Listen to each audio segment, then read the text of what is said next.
Could you imagine how different the Detroit franchise would look if Russell Wilson was on that team?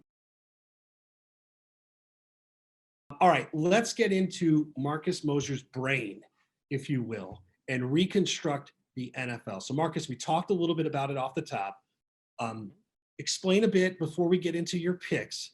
And I want to talk too. This could be quarterback heavy, of course. If we're drafting the NFL and the way the league is and the way you have to build around it, it's going to be quarterback heavy. So before we get into your top non-quarterbacks, if you will, explain the exercise, how much time it took, a little bit more about it before we dive right in.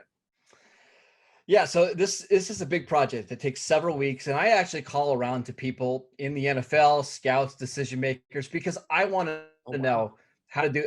I want to know how to value certain players, and I call about how many quarterbacks would you want to see go in the first round before your first non-quarterback, and it's fascinating to see who people value and to see the guys' stock rise and fall each year. Again, one of my favorite projects because it just gives us a great encapsulation of what the NFL looks like going into the 2021 season. All right, so you used the draft order, this past draft order, correct, to make your picks. And let's just do a spoiler alert. You've got quarterbacks galore coming at the top, which look at the draft this year with the non-whole NFL look at it makes sense. So before we dive into the top 10, give me your top 5 non-quarterbacks and where they shook out. Yeah, so for the first time in 5 years, Aaron Donald is not the first non-quarterback drafted. Wow. It's actually Myles Garrett. He's just 25 years old. He already has 43 career sacks. He's just a monster. And when you consider the age, you consider the position he plays, he has to be the first one. The next, I'm already mad, by the way. I'm going to just say I'm already in those mentions. Yes. So keep going. It gets really tricky after that because you have to factor in age as well. Because if you're building a franchise, somebody like Aaron Donald, who is the best defensive player in football, is really valuable. But he's going to be 30 years old this year. You just can't value him the same as a Myles Garrett. So again, it's Myles Garrett 1. It's Chase Young 2, just 21 years old, had 7.5 sacks as a rookie. I think he's going to be a star. And then Aaron Donald. And then we get into some offensive linemen, right? Because if you can't get an elite quarterback, the next best thing is to draft, trenches, build up your offensive line. I got Tristan Wirfs, the right tackle from the Tampa Bay Buccaneers, who was fantastic. And then the next one at number 5 is your guy, Mekhi Becton, the left tackle from the Jets. I know it might feel early to have him go at 24, but I think he's going to be an absolute star. We saw flashes from him last year of him just being a dominant left tackle, considering his age, the position he plays, how freaky of an athlete he is. I think he deserves a spot in the first round. An Iowa guy and a Jet. I mean, I feel like in some ways I influenced the creation of this because you just wanted to make me happy. Did you see the footage, by the way, of Becton standing next to the rest of Elijah Tucker? Yes, it just blows my mind. And you could put him next to anyone. And it just blows my mind the size of him. If he can keep his weight in order, like in check, which is going to be a question considering the magnitude of that man, I'm kind of with you, but I'm a giant homer, so I'm buying everything. I think he has the potential to be the best tackle in football in a year or two. I mean, there's just nobody like him in the NFL right now. Wirfs, by the way, just real quick, is the stories from the Iowa weight room and him, and some of it has been documented, put on Twitter, are like legendary. He's like could be a legitimate strongman if he wasn't a Super Bowl winning future star, probably all pro tackle. So I am in. One last question: wide receivers, running backs. Where are you treating them in all of this? How long do you have to go down the Marcus Mosher list before that starts to become a regular thing? So there was no wide receivers in the first round. However, I did strongly consider it, and I actually put this out on Twitter. If you're drafting, like this, who would be the one receiver you want for the next decade? A lot of DK Metcalf, a lot of Tyreek Hill, but my answer actually is A.J. Brown. I think he might be the best young receiver in football right now. He's only 23 years old. He averages over 17 yards per catch through 2 seasons.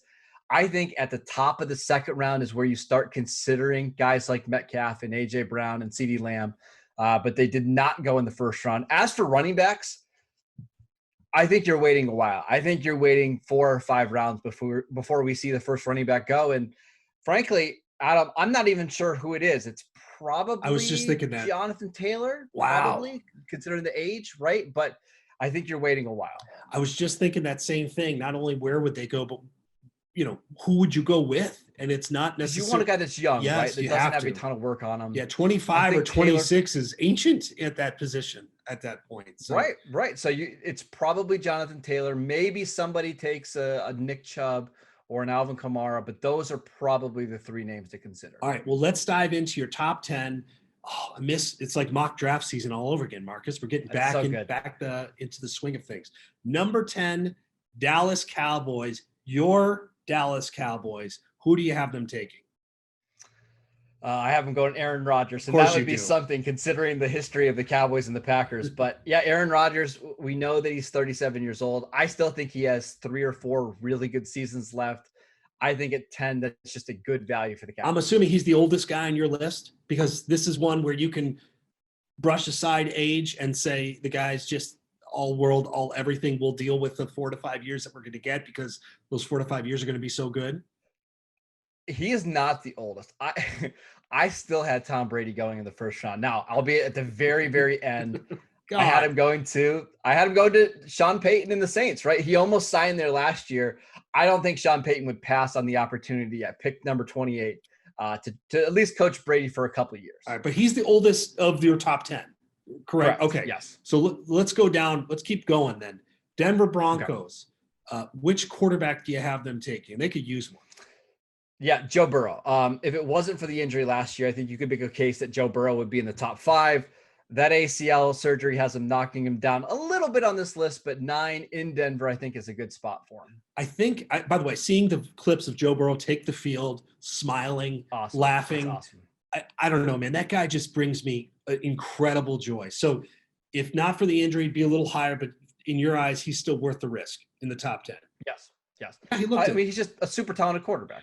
Okay, let's go. Let's keep going down the list. Carolina Panthers. Sam Darnold is their guy.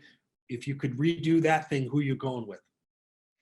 Lamar Jackson. And you might be surprised to see Lamar fall a little bit. In this exercise that I did last year, he was actually at number 2. The passing numbers came down a little bit from last year, but he's still 24 years old. He has a career record of 30-7. He won his first playoff game last year. The age combined with just how talented he is, plus he already has an MVP under his belt.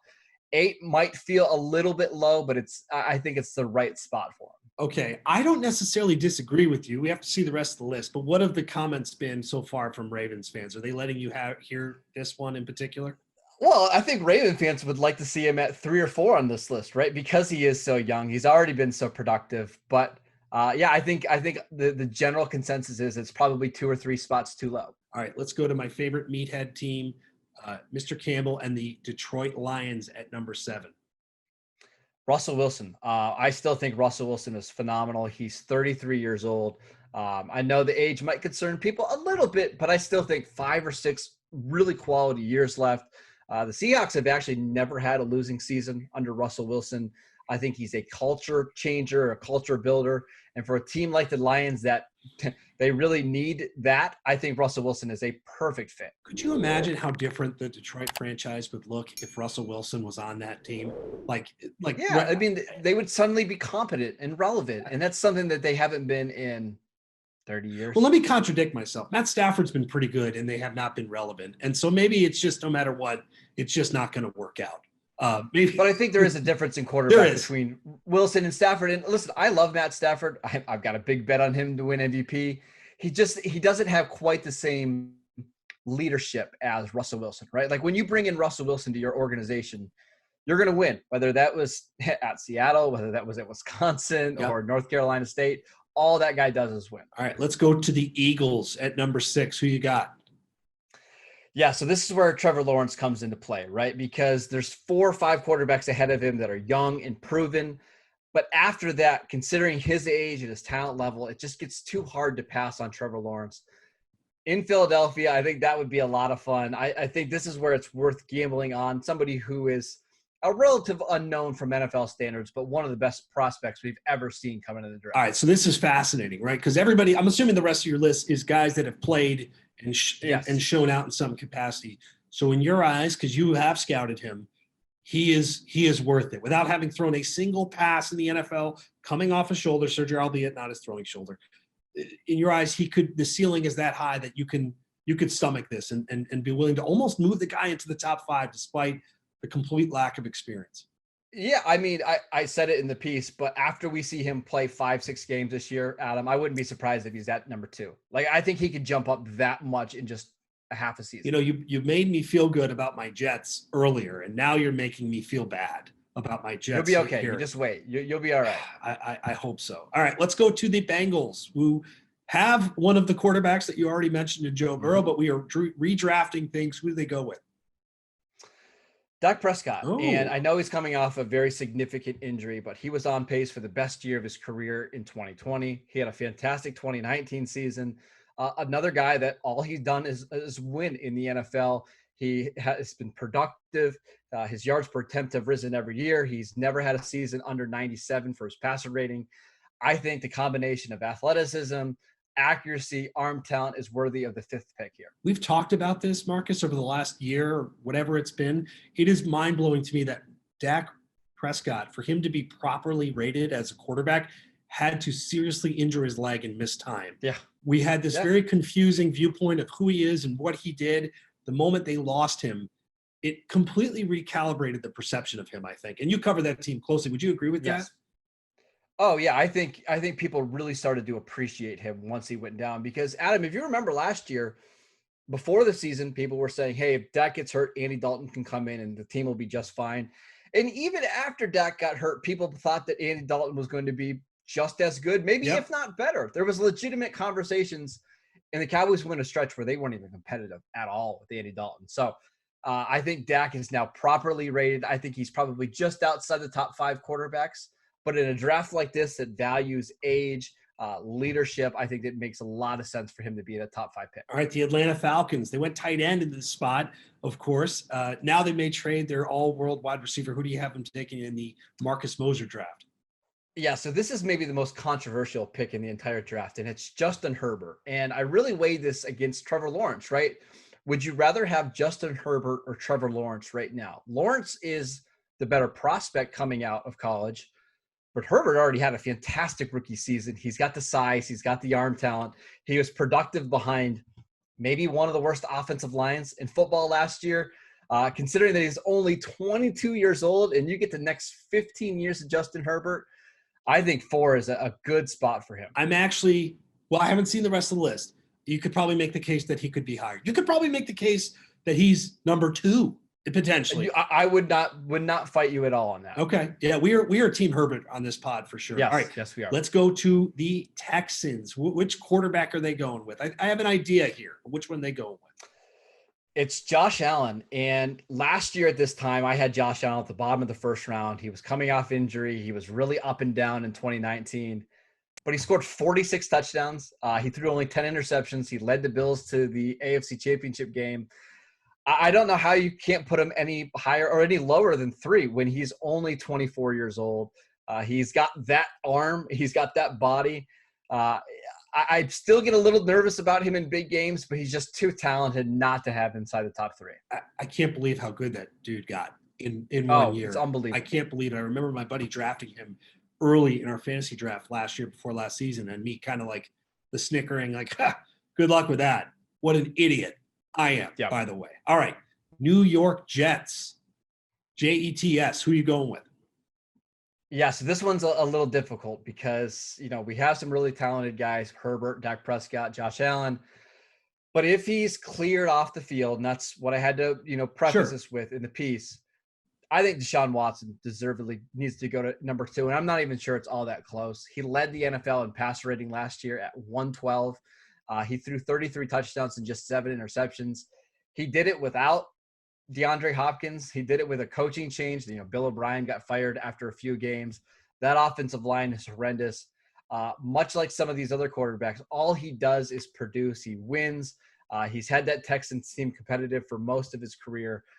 I think, again, if everything off the field is fine, he deserves this number 2 spot by quite a big margin. I don't envy this exercise and the decisions you have to make with stuff like this, right? Because you're trying to do something fun. The guy is an all-world talent. Who knows what will shake out in terms of just pure on-field stuff. and trying to, forecast what it would look like. The guy is incredible, but we'll have to see what happens in terms of the off the field. Obviously, huge question. I'm sure we'll obviously hit it on the pod for months to come in terms of what that looks like. All right, last one. Look, this is a formality, right? Like let's do the victory lap for the Jags. By the way, the Jags do okay in this, in both real life and the Marcus Mosher draft, they're right? fine. So Patty Mahomes, that's it. End of discussion. Yeah. So how many years do you think it's going to be before somebody retakes the number 1 spot from Patrick Mahomes in a draft like this? Like, do we see a quarterback in the next 5 years that has more value than Mahomes? Because I'm not sure. And if there is a quarterback, who is it? I think the only one is Trevor Lawrence, right? Zach Wilson, you're, just saying. No, it could be Trevor, but like also the coaching, the talent, like the formula to be great in Green Bay. It's not a young team. It's also not necessarily an old team, and they keep kind of reloading. They have fun pieces around him. I think, no, I'm with you. I think it's going to take a lot. Will it happen? I mean, how old is Mahomes? I mean, he's still young. I mean, young. 25, 26. So I think he is, for my money, barring a significant injury, he is the guy at the top of this list for the foreseeable future. I don't think there's I would say I would not be surprised if Justin Herbert in the next 3 or 4 years potentially retakes that spot at number 1. But the Mahomes is the odds-on favorite to keep it for the next 5, 6, 7 years. Well, I agree with you there. I don't see an end in sight as long as he stays healthy, and we hope he does.